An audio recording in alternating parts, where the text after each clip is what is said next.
Lori Bievenour. I serve St. Peter's United Church of Christ in Carmel, Indiana. This is, I believe, my 22nd year with the congregation. I started as a congregant. I then was a youth minister for a short period of time. I left to go to Boston University for seminary. I thought I'd never come back to Indiana. I did. And I was the associate for a number of years. My former colleague then retired. The congregation and I both went through discernment, and I've been serving as senior now since, I believe, 2014. The congregation is affiliated with the United Church of Christ, mainline, liberal, Protestant. We are decidedly Midwestern. We were founded in 1905, so we've got a fairly long history for Indiana. And I would say in our community, we are considered a small church. In our denomination, we're actually fairly large. When I joined the congregation, it was certainly practicing being open and affirming, but it did not have that designation. The congregation had not made that choice. The congregation continued to welcome and affirm. We had people on staff who were members of the LGBTQ+ community, but we did not have that designation. The lay folk led that process. My former colleague and I were not involved until the very end, basically for editing. And they went through a whole journey of deciding who they were and what they wanted to state. They created their covenant of welcome and then achieved that designation, allowing them to be on the website and allowing people to find them more easily. So figuring out what our congregation's role is in the community has always been an interesting intersection, I think. I personally think that a lot of churches are moving in a direction that is not as geographically located as it is affinity located, right? So our congregation used to be in Broad Ripple. We have very few people that remember that congregation, right? I mean, it's over 100 years old. Many of our folks don't remember the congregation when it first moved to Carmel in the 70s, but we have people who drive in from all over because of our open and affirming designation.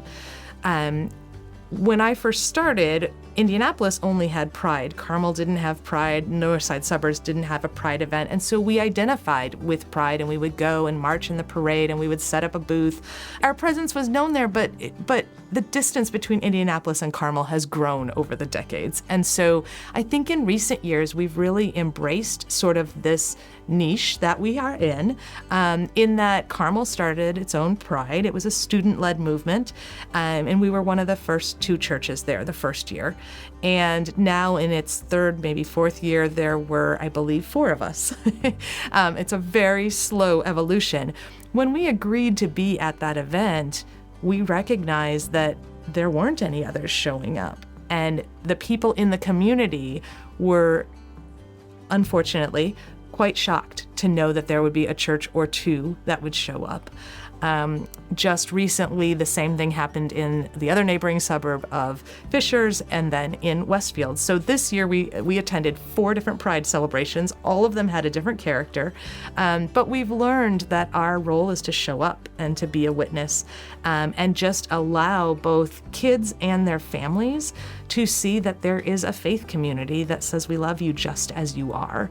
That's been a really important thing. Now, does all of that turn into massive increase in membership? No, it's a slow and steady process. And our goal is not necessarily to become a huge institution. It's really to stop this epidemic of children and youth suicide and the fragmentation of families and the pain that is caused for when people can't be who they are. To us, that's a real call, and I think that has become more of our niche, but I'm not sure we knew that in the beginning.